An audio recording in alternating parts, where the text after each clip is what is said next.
This is Dallas, United States. And these are not videos from Andhra Pradesh or Telangana. This is happening inside the United States of America. Bonalu, Batukamma, Shankranti, Ugadi, all these Telugu festivals are being celebrated openly there. In fact, the state of Georgia officially declared the Telangana Heritage Week for the Batukamma festival. Frisco, Texas celebrates the Telugu Heritage Day on the birthday of the Telugu superstar NTR. Over 1.2 million Telugu people live in the United States today, and that makes them one of the largest regional Indian communities in America. In cities like Dallas, Houston, Atlanta, and the Bay Area, Telugu is spoken almost as commonly as English inside the Indian neighborhoods. There are Telugu temples, Telugu associations, Telugu movie releases on opening day in a grand manner, even Telugu fan clubs for movie stars in America. Dallas is being literally called as Dallasburam by the Telugu people. Microsoft CEO Satya Nadella, Adobe CEO Shantanu Narayan, IBM CEO Arvind Krishna, so many Telugu minds are ruling the American IT sector. After Hindi, Telugu is the second most spoken Indian language in the United States. In Hyderabad, there is literally a temple where people go to pray for the US visa. I'm not even exaggerating, the temple itself is called Visa Balaji Temple.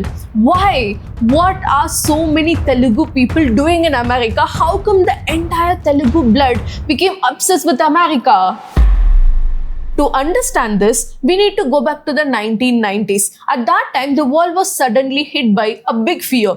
Y2K, the year 2000 problem. Most computer systems stored the years using just 2 digits. So 1999 was written as 99, 1998 was written as 98. So people feared that when the year turned to 2000, computers would read it as 00, which could mean 1900 or 1800 or anything. That one small error could crash banks, airplanes, hospitals, power grids, and the whole US and Europe got panicked. They urgently needed millions of software engineers to fix the old code before January 1st, 2000. Hiring engineers in the US was extremely expensive and time was also running out, and that's when India entered the picture. Indian engineers were strong in mathematics, fluent in English, ready to work long hours and much more affordable. So American companies started outsourcing to India. Infosys, TCS, Wipro, they all got massive Y2K project, and Indian engineers worked day and night. They fixed the bugs. So when January 1st, 2000 came, the world did not crash.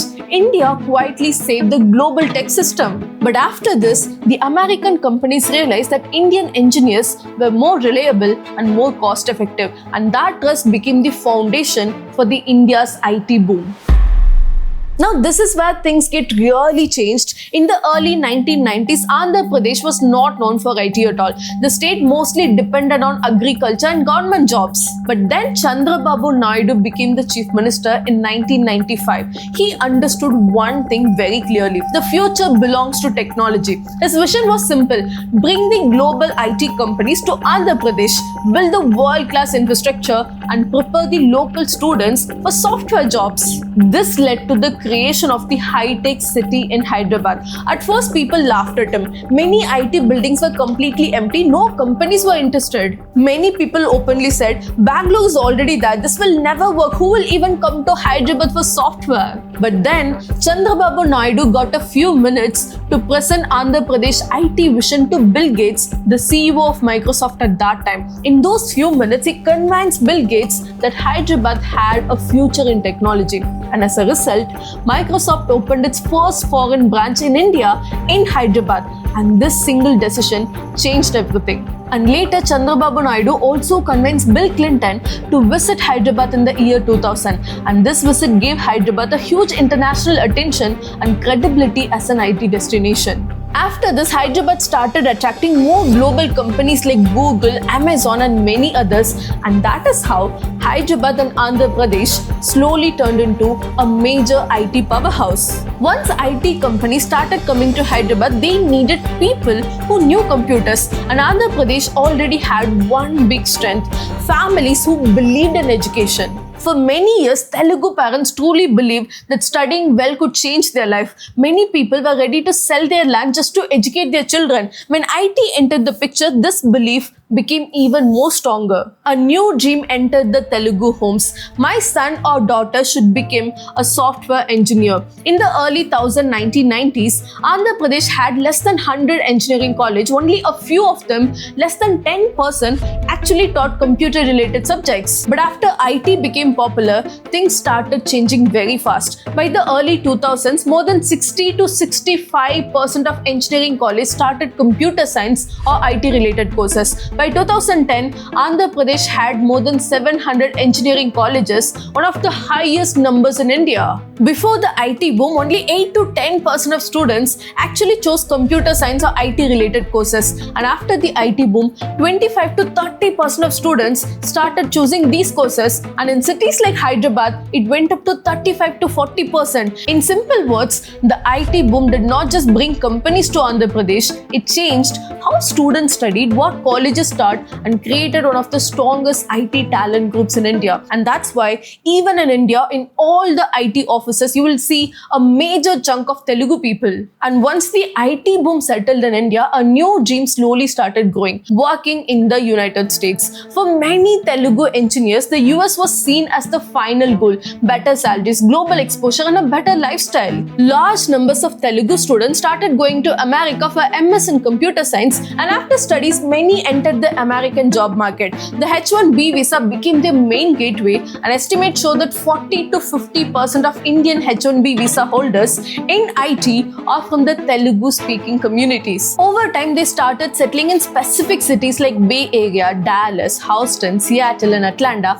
And among all these, Dallas became very special for them. So many Telugu people live there that memes started calling it Dallasburam. If you go there, it honestly feels like a Telugu neighborhood. In all these cities, Telugu people did not just work and live quietly, they built their entire communities there. Like Telugu associations were formed, Telugu temples came up, cultural events like Ugadi celebration, Shankaranti programs, and even Telugu schools for children started. As I said earlier, there's even a temple in Hyderabad popularly called as the Visa Balaji Temple. People believe if you perform a wish ritual there, you'll get a US visa. Almost every Telugu movie releases in the US theaters. Telugu people are among the biggest theater-going audiences there. There are fan associations for Telugu heroes even in America. For many parents, sending their child to the US became their life goal. Ask any average Telugu student what's the same. Most common answer you'll get is, oh, I want to become a software engineer. I want to go to abroad. I want to do MS and get an IT job.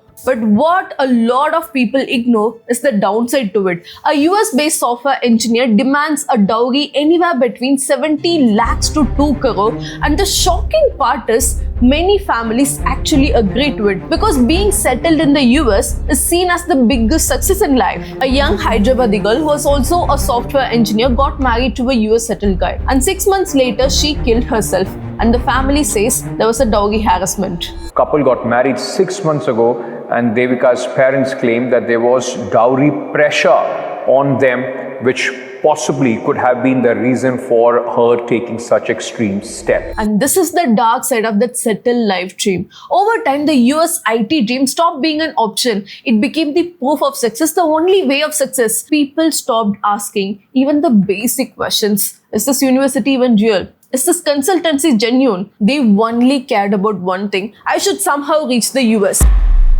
Let me tell you about this one guy, Ramesh.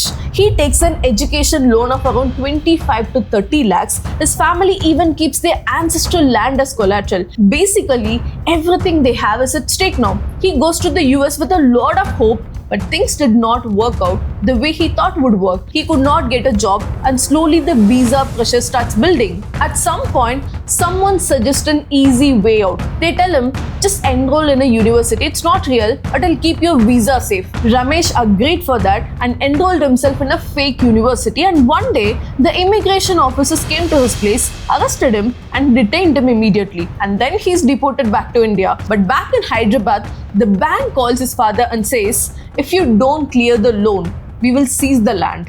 And just like that, What started as an American dream turns into a family nightmare. And the scary part is, this is not even a rare story. Scammers don't sell jobs here, they sell you hope. In 2024 alone, Telugu families lost around 220 to 250 crore to such scams. In 2019, the US exposed a fake university called the University of Farmington. Around 600 students were caught in that case, and many of them were Telugu people. In 2023 alone, around 97,000 Indians were caught and expelled from the US, and most of them again were Telugu people. Let me be very clear, I'm not saying migration is wrong, and I'm definitely not saying IT is bad. In fact, what Telugu people have done is actually very amazing. They are some of the most hardworking people you'll find anywhere. In many cases, one person going abroad has completely changed the future of an entire family. Today, Telugu professionals are everywhere. They are earning well, they are working really hard across the world. In many US tech companies, Telugu people are literally ruling the system. The grit, the patience, the hard work it takes to reach there, it's genuinely admirable. But here's the only thing we need to pass and think about. The real question is not just where we are going, the real question is why we are going and how we are going there. How many people are choosing this path because they truly want it, and how many are choosing it because they feel like they don't have any other option. Success is great, money is definitely important, global exposure matters, but at the end of the day, there's one simple question we rarely ask: are we actually happy? Do we really want this? If going abroad is your dream, go for it. But just make sure it's your dream, not the society's expectation, not the family pressure, not the fear of being left behind, not the FOMO. So ask yourself this one single question: is this what you truly want? That's one question worth thinking about.